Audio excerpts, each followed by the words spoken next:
എല്ലാ കൂട്ടുകാർക്കും പുതിയൊരു വീഡിയോയിലേക്ക് സ്വാഗതം. ഇന്നത്തെ വീഡിയോയിൽ നമ്മൾ നോക്കാൻ പോകുന്നത് 2025 PSC കേരള ഭൂമിശാസ്ത്രത്തിൽ നിന്നും ആവർത്തിച്ച 25 ചോദ്യങ്ങളാണ്. എല്ലാവരും മാക്സിമം അറ്റൻഡ് ചെയ്യാൻ ശ്രമിക്കുക. ആദ്യത്തെ ചോദ്യം, കേരളത്തിലെ ഏറ്റവും വലിയ കായൽ. കേരളത്തിലെ ഏറ്റവും വലിയ കായൽ. ആൻസർ ഓപ്ഷൻ ഡി, വേമ്പനാട്ട് കായൽ.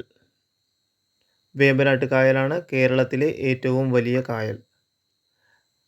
അടുത്ത ചോദ്യം, കേരളത്തിൻ്റെ സംസ്ഥാന ചിത്രശലഭം. കേരളത്തിൻ്റെ സംസ്ഥാന ചിത്രശലഭം. ആൻസർ ഓപ്ഷൻ ബി, ബുദ്ധമയൂരി. ബുദ്ധമയൂരിയാണ് കേരളത്തിൻ്റെ സംസ്ഥാന ചിത്രശലഭം. അടുത്ത ചോദ്യം, കേരളത്തിലെ നദികളിൽ കിഴക്കോട്ടൊഴുകുന്ന നദിയേത്? കേരളത്തിലെ നദികളിൽ കിഴക്കോട്ടൊഴുകുന്ന നദിയേത്? Answer option A, Kabani. അടുത്ത ചോദ്യം, കേരളത്തിൻ്റെ വടക്കേ അറ്റത്തുള്ള നദി. കേരളത്തിൻ്റെ വടക്കേ അറ്റത്തുള്ള നദി.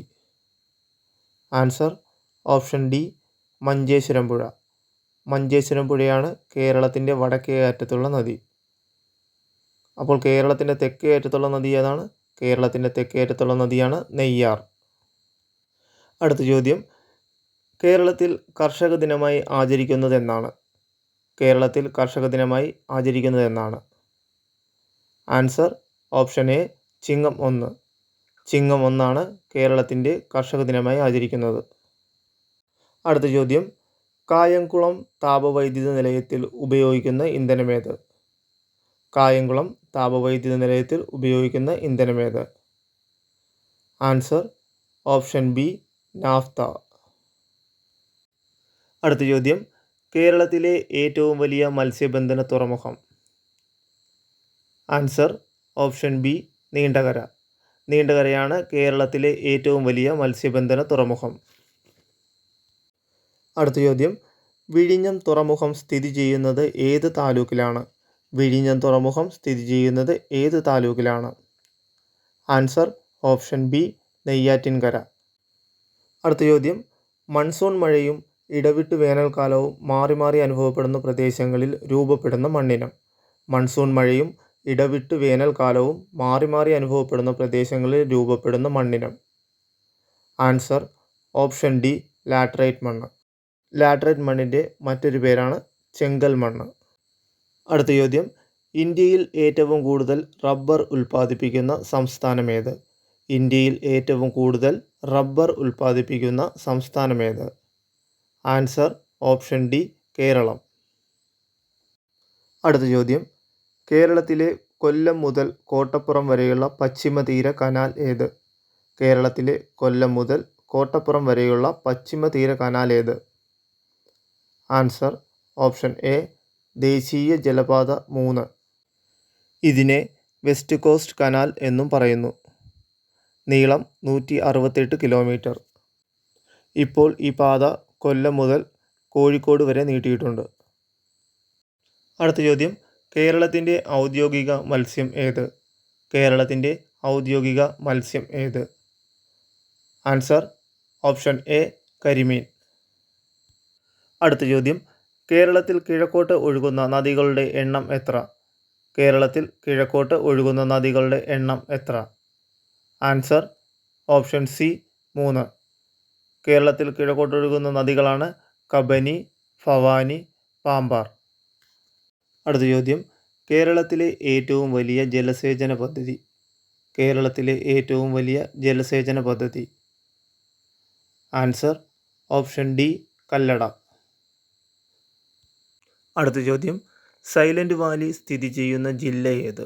സൈലന്റ് വാലി സ്ഥിതി ചെയ്യുന്ന ജില്ല ഏത്? Answer option B, Palakkad. Palakkad ജില്ലയിലെ മണ്ണാർക്കാട് താലൂക്കിലാണ് സൈലന്റ് വാലി സ്ഥിതി ചെയ്യുന്നത്. അടുത്ത ചോദ്യം, ഇരവികുളം ദേശീയോദ്യാനത്തിലെ സംരക്ഷിത മൃഗമേത്?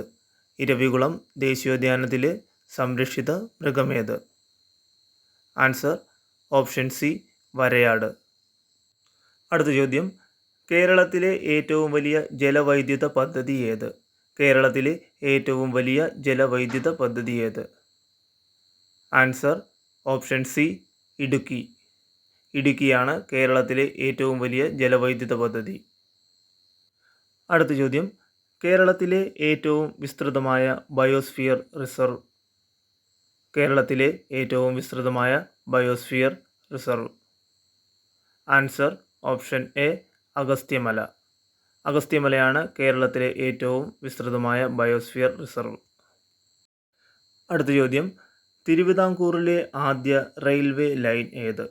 തിരുവിതാംകൂറിലെ ആദ്യ റെയിൽവേ ലൈൻ ഏത്? Answer option D Kollam Chenkotta. കൊല്ലം ചെങ്കോട്ടയാണ് തിരുവിതാംകൂറിലെ ആദ്യ റെയിൽവേ ലൈൻ. എന്നാൽ കേരളത്തിലെ ആദ്യത്തെ റെയിൽവേ ലൈൻ ഏതെന്ന് ചോദിച്ചാൽ തിരൂർ ബേപ്പൂർ. തിരൂർ ബേപ്പൂറാണ് കേരളത്തിലെ ആദ്യത്തെ റെയിൽവേ ലൈൻ. അടുത്ത ചോദ്യം, മലബാറിലെ ആദ്യ ഡീസൽ വൈദ്യുതി നിലയം. മലബാറിലെ ആദ്യത്തെ ഡീസൽ വൈദ്യുതി നിലയം. Answer option B Nallalam. Kozhikode നല്ലളത്താണ് മലബാറിലെ ആദ്യ ഡീസൽ വൈദ്യുതി നിലയം ആരംഭിച്ചത്. കേരളത്തിലെ രണ്ടാമത്തെ ഡീസൽ പവർ പ്ലാന്റാണ് നല്ലളം. അങ്ങനെയെങ്കിൽ കേരളത്തിലെ ആദ്യത്തെ ഡീസൽ വൈദ്യുതി നിലയം ഏതെന്ന് ചോദിച്ചാൽ ബ്രഹ്മപുരം. അടുത്ത ചോദ്യം, നെല്ലിക്കാംപെട്ടി ഗെയിം സാങ്ച്വറി എന്ന് ആദ്യകാലങ്ങളിൽ അറിയപ്പെട്ടിരുന്ന വന്യജീവി സങ്കേതം. Answer option B Periyar tiger reserve. Periyar tiger റിസർവാണ് ആദ്യകാലങ്ങളിൽ നെല്ലിക്കാംപെട്ടി ഗെയിം സാങ്ച്വറി എന്ന് അറിയപ്പെട്ടിരുന്നത്.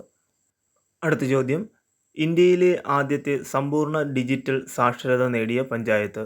ഇന്ത്യയിലെ ആദ്യത്തെ സമ്പൂർണ്ണ ഡിജിറ്റൽ സാക്ഷരത നേടിയ panchayat. Answer option D Pullampara. അടുത്ത ചോദ്യം, കേന്ദ്ര കിഴങ്ങുവിള ഗവേഷണ കേന്ദ്രം സ്ഥിതി ചെയ്യുന്ന ജില്ല. കേന്ദ്ര കിഴങ്ങുവിള ഗവേഷണ കേന്ദ്രം സ്ഥിതി ചെയ്യുന്ന ജില്ല. Answer option C Thiruvananthapuram. തിരുവനന്തപുരത്താണ് കേന്ദ്ര കിഴങ്ങുവിള ഗവേഷണ കേന്ദ്രം സ്ഥിതി ചെയ്യുന്നത്. അടുത്ത ചോദ്യം, സംസ്ഥാനത്തെ ആദ്യ അഡ്വഞ്ചർ ടൂറിസം അക്കാദമിയും പാർക്കും സ്ഥിതി ചെയ്യുന്നത് എവിടെ? സംസ്ഥാനത്തെ ആദ്യ അഡ്വഞ്ചർ ടൂറിസം അക്കാദമിയും പാർക്കും സ്ഥിതി ചെയ്യുന്നത് എവിടെ? Answer option B Sasthampara. തിരുവനന്തപുരത്തിനടുത്തുള്ള ശാസ്താംപാറയിലാണ് സംസ്ഥാനത്തെ ആദ്യ അഡ്വഞ്ചർ ടൂറിസം അക്കാദമിയും പാർക്കും സ്ഥിതി ചെയ്യുന്നത്. അടുത്ത ചോദ്യം, കേരളത്തിലെ ഏറ്റവും വലിയ മത്സ്യബന്ധന തുറമുഖവും ഇൻഡോ നോർവീജിയൻ പ്രോജക്റ്റ് എന്നറിയപ്പെടുന്നതുമായ തുറമുഖം. കേരളത്തിലെ ഏറ്റവും വലിയ മത്സ്യബന്ധന തുറമുഖവും ഇൻഡോ നോർവീജിയൻ പ്രോജക്റ്റ് എന്നറിയപ്പെടുന്നതുമായ തുറമുഖം. Answer option D Neendakara.